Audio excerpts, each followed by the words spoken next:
সবাই কেমন আছেন? আশা করি আপনারা সবাই ভালো আছেন এবং সবাই ভালো থাকেন এটাই কামনা করি। যে যেখান থেকে আমার ভিডিও দেখছেন সকলের জন্য সব সময়ের জন্য শুভকামনা, দোয়া ও ভালোবাসা। প্রতিদিনের ধারাবাহিকতায় আজকে আমরা সমসাময়িক একটি বিষয় নিয়ে আলোচনা করব। সেই বিষয়টি হচ্ছে ঈদ বোনাস। তো ঈদ বোনাস আমরা বিভিন্ন প্রাইভেট অর্গানাইজেশনে যারা কর্মরত আছি আমাদের এই বিষয়টা কিন্তু সুস্পষ্ট ধারণা দরকার যে ঈদ বোনাস কী এবং কেন ঈদ বোনাস দেওয়া হয় এবং কখন ঈদ বোনাস প্রদান করা হয় এই বিষয়টার কিন্তু সুস্পষ্ট ধারণা থাকা দরকার। তো আজকের এই ভিডিওর মাধ্যমে খুব সংক্ষিপ্ত আকারে আপনাদেরকে বোঝানোর চেষ্টা করব যে ঈদ বোনাস কী এবং কখন ঈদ বোনাস প্রদান করা হয়।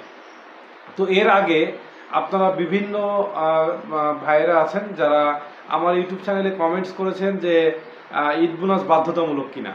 তো আমি আপনাদেরকে একদম স্পষ্টভাবে বলতে চাই যে ঈদ বোনাস বাধ্যতামূলক। 2015 সেপ্টেম্বর মাসের আগে ঈদ বোনাস বাধ্যতামূলক ছিল না।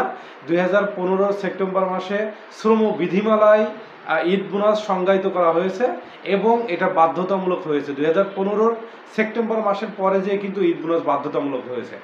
তো এখন কথা হচ্ছে কখন আপনি ঈদ বোনাস পাবেন। কোনো একজন শ্রমিক যদি একটি প্রতিষ্ঠানে একদম নিরবিচ্ছিন্নভাবে 1 বছর যদি কাজ করে তাহলে উনি 2টা বোনাস পাবেন। সেটা হচ্ছে ঈদুল ফিতর এবং ঈদুল আজহার, এই 2টা বোনাস পাবেন। এখন কথা হচ্ছে ঈদুল ফিতর এবং ঈদুল আজহার যে বোনাসটা আছে সেই বোনাসটা উনি কত টাকা পাবেন। তো এটা বাংলাদেশ শ্রম আইন 2006 খুব সুস্পষ্টভাবে এটা ব্যাখ্যা দেওয়া আছে যে কোনোভাবেই এটা বেসিকের অধিক হইবে না। তো এখানে যেহেতু খুব সুস্পষ্টভাবে উল্লেখ করা হয়েছে যে বেসিকের অধিক হবে না, সেক্ষেত্রে আমরা ধরবো যে একটি করে বেসিক আপনারা পাবেন। তাহলে আপনারা পবিত্র ঈদুল ফিতরের সময় আপনারা একটি ঈদ বোনাস পাবেন, আপনার বেসিক যেটা আছে বেসিকের সম্পূর্ণটা আপনি পাবেন এবং ঈদুল আজহার ক্ষেত্রেও কিন্তু আপনার যেই আপনার বেসিকটা আছে সেই বেসিকটা আপনি পুরোটাই পাবেন।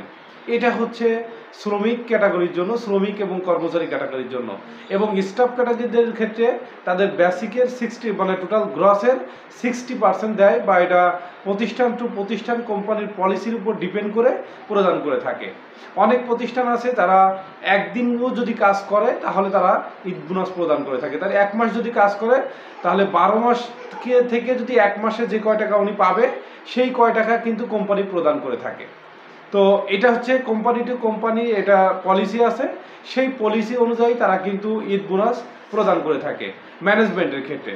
আর শ্রমিক এবং কর্মচারী যারা আছে তাদের জন্য সুস্পষ্ট ব্যাখ্যা দেওয়া আছে যে তারা 2 ঈদে যদি তার চাকরি বয়স 1 বছর হয়ে থাকে এবং 1 বছর যদি সে নিরবিচ্ছিন্নভাবে যদি একটি প্রতিষ্ঠানে কাজ করে তাহলে সে ঈদুল ফিতরের সময় একটি বেসিক পাবে এবং ঈদুল আজহার সময় একটি বেসিক পাবে।